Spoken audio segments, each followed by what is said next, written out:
Hello and welcome. You are listening to Fully Booked with Elicia Crook on the ABMP Podcast Network. Rebooking. You've either got it or you don't yet. And if you don't, it's not a personality flaw. It's actually a skill that you probably just haven't quite built yet.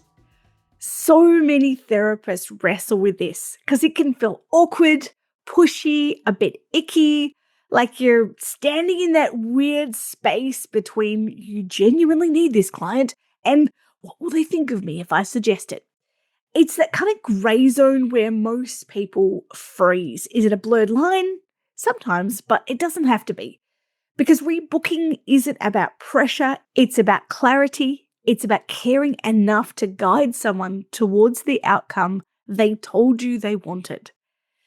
If you've never really done it properly, or you've been half suggesting and then backing away, there's absolutely a way to make it feel more intentional, natural, and completely aligned with who you are. No more scripts that sound robotic, no like weird salesy energy, just that confident clinical direction.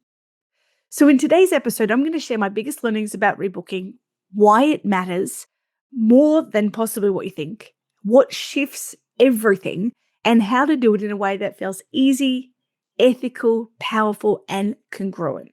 Because when you get this right, your clients actually progress faster, your schedule fills with purpose, and you're going to stop leaving results up to chance. So before we dive into this, I have something quick to share about how you can learn how to get 5 clients. Maybe you've just started out, or maybe you're restarting in a new area. Maybe you've had a few extra therapists move into your space, or you've learned a new skill and you're not quite sure how to market it. If you're looking for a simple way to get more bookings and maybe staring at an empty booking calendar wondering where the next clients are going to come from, you just need to figure out how to fill that gap. And that's exactly why we at the Health Edico have created Fast 5.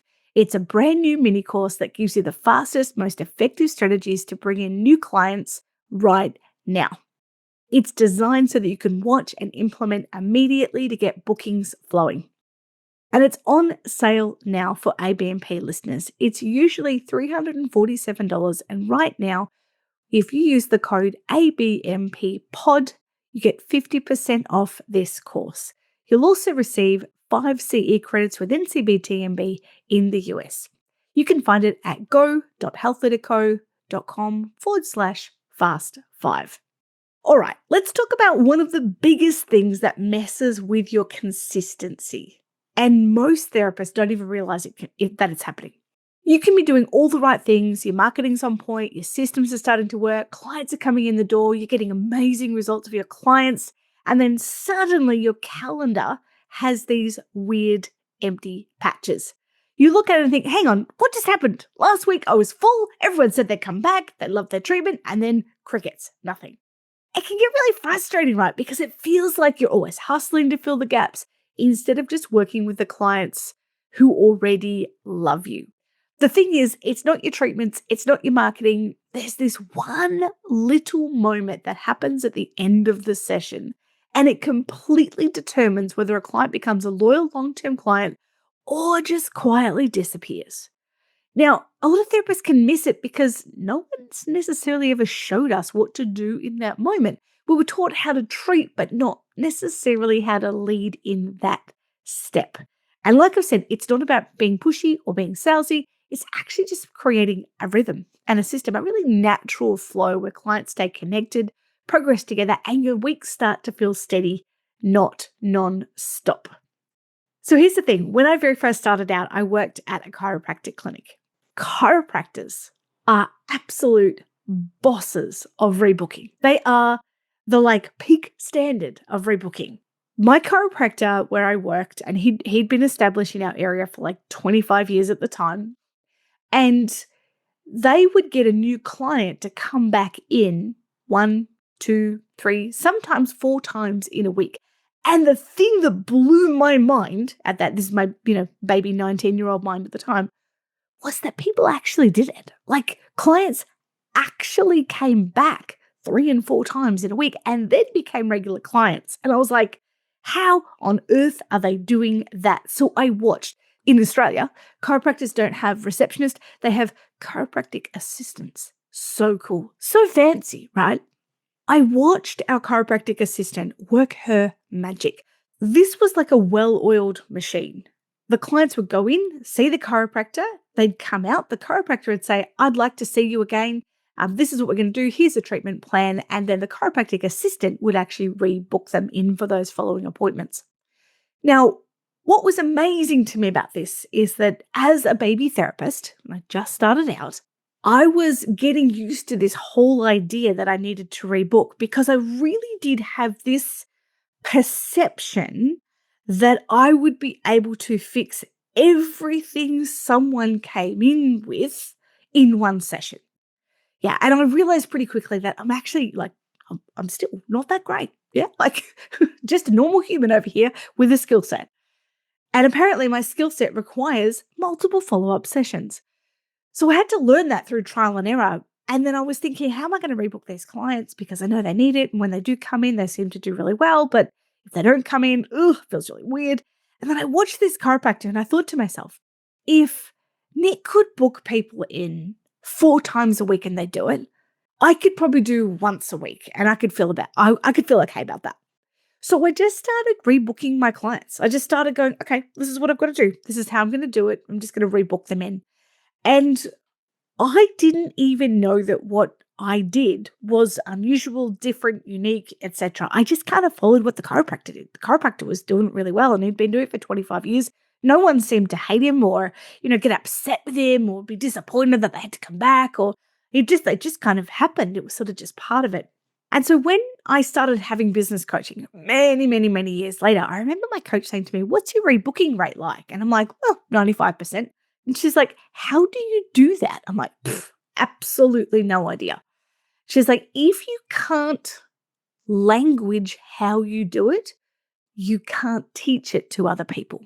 And as I was leading a fairly large team at the time, I thought that's a really good point. So I actually had to sit down and I wrote out my recipe of what is it that I do? It's like, if you've got family members that cook by heart, they just kind of throw things into a pan or a tin or so clearly I'm not one of these people, but they throw stuff in and they just goes into the oven, goes on the stove and comes out and it's delicious. Yeah, I guess I just did that with rebooking. But sometimes what you can do is actually figure out what is the criteria or the strategy behind the behavior that's making that work well. Because around 85% of the clients that we saw in our clinic actually were regular clients coming in once a month. So I was like, okay, we need to kind of figure this out. And so for me, what I started to dive into was, well, if I could do this really well, how could I get my team to do that? And then helping other therapists with this because it can be a sticking point, which, we just want to help it be easy and make it just iron those kinks out. So as we get through this section, I want you to think about the end of your sessions. What's the energy like for you in that moment? Do you rush it? Do you let them walk out the door with a bit of a "I'll see you soon"? Or do you confidently lead them into what's next? Because that tiny shift of the confidently leading bit is how you handle that moment. That's what can change everything about the consistency of your client care and the consistency of your income and stability of your business. So I'm going to show exactly what to do in a way that feels really natural, aligned, and totally authentic to you. So let's talk about the numbers first of all as to why does this even matter? Let's say I'm going to use some smaller numbers. So let's say you're currently seeing around 7 clients a week and 2 of them are brand new. Then you have a look at week 2. If you've got all your returning clients plus 2 new ones again, now you're at 9 clients. And again, you rebook the 2 new ones. And those rebooks start to stack in week 3. You've now got 11 clients. Week 4, it grows again, and now you're at 13 clients. Now, nothing dramatic's happened. You didn't suddenly become famous, 10 years in the making, but you consistently rebook 2 new clients. And let's stretch it slightly. If you start with 10 clients a week, you bring in 4 new clients a week and you rebook those 4. Next week, you're at 14, 4 again, and you rebook them. Now you're at 18. Do it again. The week 3, you're at 22. 1 more week of consistency. You're at 26 clients in 4 weeks.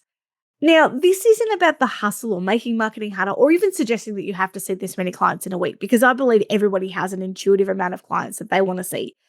For me, it was 23 clients a week, 24, 25, 26. I just know. I just started getting really sore and crying a lot. Yeah, like I was tired. And yet I speak to other therapists who are like, I want to see 30 clients a week. I'm like, rock on, go for you. Other people are like, whoa, just 10, 15, plenty. Awesome.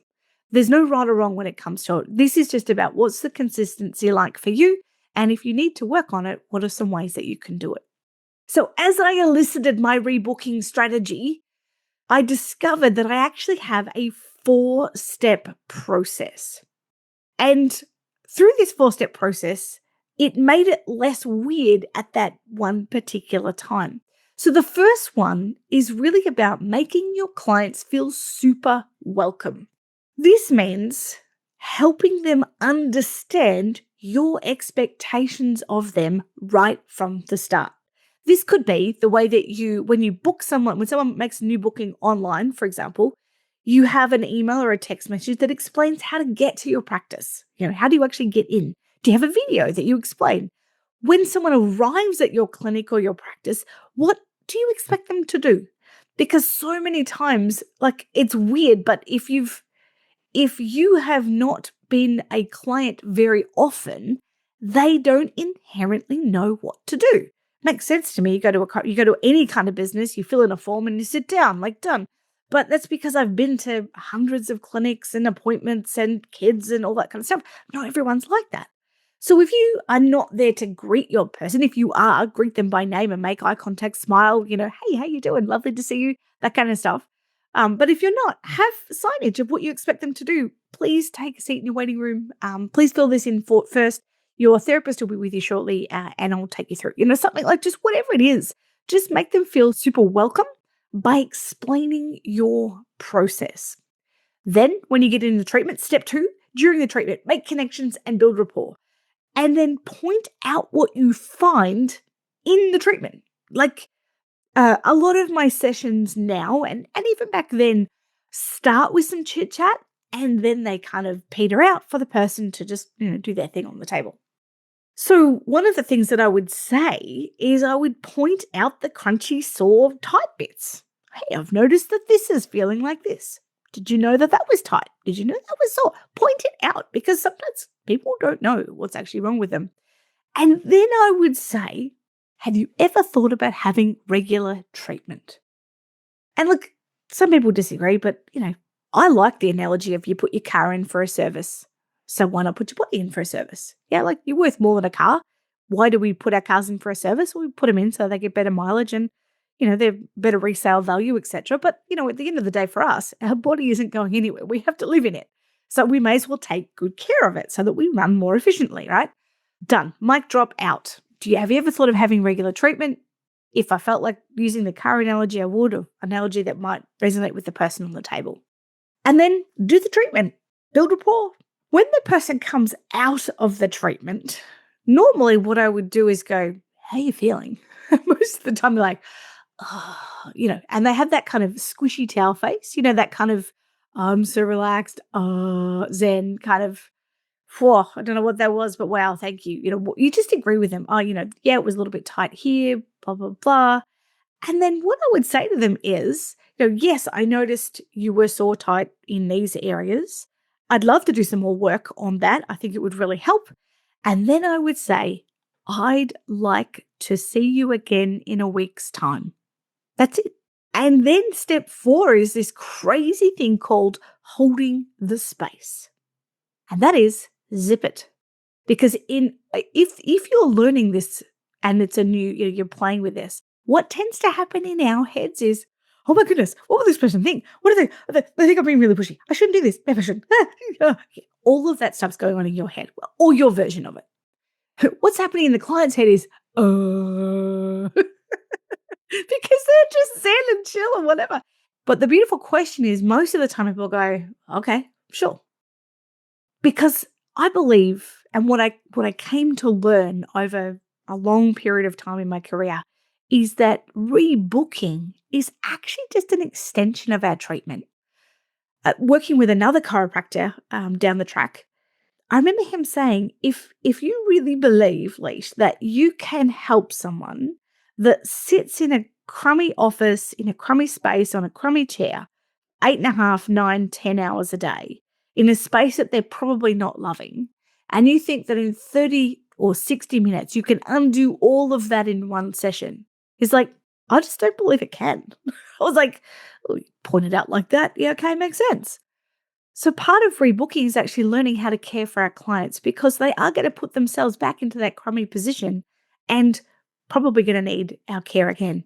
Now, if they came in with an initial complaint and we usually resolve that, in 1 to 3 sessions or so, depending on what it is, and then they come in for maintenance care.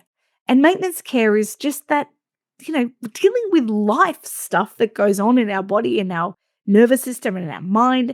And regular care just helps everything kind of settle down. And so normally what I would say to clients is, I'd love to see you again in a week's time. Hold the space. Okay, sure. Awesome. So then once they say yes, then what I would normally do is tell them the treatment plan. What I'd normally recommend is we have a couple of sessions, one after the other. Then we extend out to see how you go. And then if it's something that you want to do regularly, we can down the track. But for now, let's just book you in for next week. Do you need me to put that on a card? Does this time work for you? Like all that kind of stuff. So that's how I used to rebook my new clients. And sometimes when I share this, people are like, yes, that's great. But what about my regulars? And I'll go, oh, I'll just book online. Oh, I'll just book when I'm ready. This is where we need to start pointing out some stuff to them. And Christine Knox, my business partner, often talks about benchmarking. And part of benchmarking is going, what was my client like before? What did I notice? But what, even more so, what did they notice? And then what do they notice after the treatment? What do I notice after the treatment? And point that out. Because clients often have zero clue as to what's going on. And so we kind of need to show them if we're seeing a perspective that they can't see, we need to say. So if a client was used to just booking whenever they like, the interesting thing that we tend to find is when you start to book up and they go, oh, I tried to book in last week, but you were fully booked. It's like, yes, that is correct. You may need to rebook at the end of your session today so that we can get you in. Point that out. If that hasn't happened yet and you want to start getting your clients booked in, you could say something like, I've noticed, because you have a look in the history, I've noticed you tend to come and see me actually around every 6 weeks. However, you tend to get sore about the 4-week mark. What if we booked you in 5 weeks instead of you waiting until you were sore and we booked you in a week before and then we could actually take care of that? Now, they very much might still say no, thank you, but it's given them an opportunity. You're actually pointing out what has been happening in their world and what maybe you could do to help support them in that. Another way of looking at this is, have you ever in your life put something off even though you knew it was good for you? So for example, a couple of years ago, I stopped going to the dentist because it was expensive and there was stuff going on and it was just easier for me to, cancel those appointments than it was to go. Now, interestingly, when I finally did go 18 months later, I needed 4 fillings. Had I have gone earlier, it would have been cheaper to have the regular checkups every 6 months than I spent on 4 fillings. And often massage and body work can be similar. People might see it as, oh, but it's super expensive and I'll just cut that out for now. But the problem is, give it 6 or 12 months and all of a sudden they're injured and then they've got to come back and see you regularly for like 3, 4, 5, 6 weeks to get back on track when they could have actually done that earlier, just through maintenance care. And I think that is something to point out to them as well. So what if somebody rebooks and then calls your clinic to reschedule, cancel, etc., and you play a game of phone tag? This can happen sometimes when somebody cancels an appointment and we're like, oh no, this person doesn't like me. Maybe they don't want to come back. My husband had an example of this with his hairdresser where he called, he made an appointment, he rebooked at point of sale and made the appointment. And then he called and left a message because he had to reschedule. And then they called him back, left a message, and then, he got busy and forgot about it and then realized, he was like, hang on, where's that haircut? And he ended up going down the road to this place that was way more convenient. The hairdressing salon that he went to was a 45-minute journey out of his way on the other side of town because he loved what they did there. Beautiful haircuts, gorgeous head massage. What's not to love? So he started to go somewhere more convenient, which was literally just up the road from his office. And he probably went there for 4 or 5 months, having an okay haircut, no hair wash. And, it was just convenient and easy. And one day I was down at Ivy and I'm like, hey, how come James isn't coming for a haircut? And they're like, oh. And it was just one of those missed opportunities for connection. He'd called, they'd called, tick, job done. When they finally called him to rebook, he was like, oh, I'm so glad you have called. Like, I'm so grateful that you've actually called me, and booked him in. And he was super happy and kept going there for another 5 years. And I wonder how many of our clients just simply fall off the radar because they have just, we've played a bit of phone tag and we make some assumptions that they don't want to come in. So maybe part of your plan this week is to have a go at calling some clients you haven't seen in a while, or send them your rebooking link. Maybe they don't even know you've got online bookings, yeah? So if a client says that they'll rebook when they're ready, what they're really saying is, I don't have a clear plan. And whose job is it to help you create the plan? I believe that it is your job to work with your client to create a great outcome for them. Not in a bossy way, but in a clinical outcomes focused way. Because long-term clients don't stop needing guidance just because they've been seeing you for ages. In fact, they often need it more. They can get comfortable. They can move into maintenance mode. They can forget how quickly things flare up when they leave it too long. So instead of ending with just jump along when you're ready, you close with direction. So for example, based on how your shoulder's responding, I'd love to see you get in 3 weeks to keep this moving forward. Let's pop that in now so we don't lose momentum. You're not asking if they feel like it. What you're recommending is what's clinically appropriate. If they push back with, I'll just book online, you can say, that's totally fine. I just want to make sure we don't stretch this out longer than needs to. My evenings tend to fill up quickly, so it's easier to pop your spot in now. And I would much prefer reschedule if we ever needed to down the track.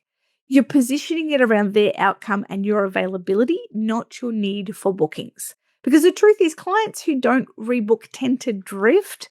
Clients who drift cancel. Clients who cancels often lose progress.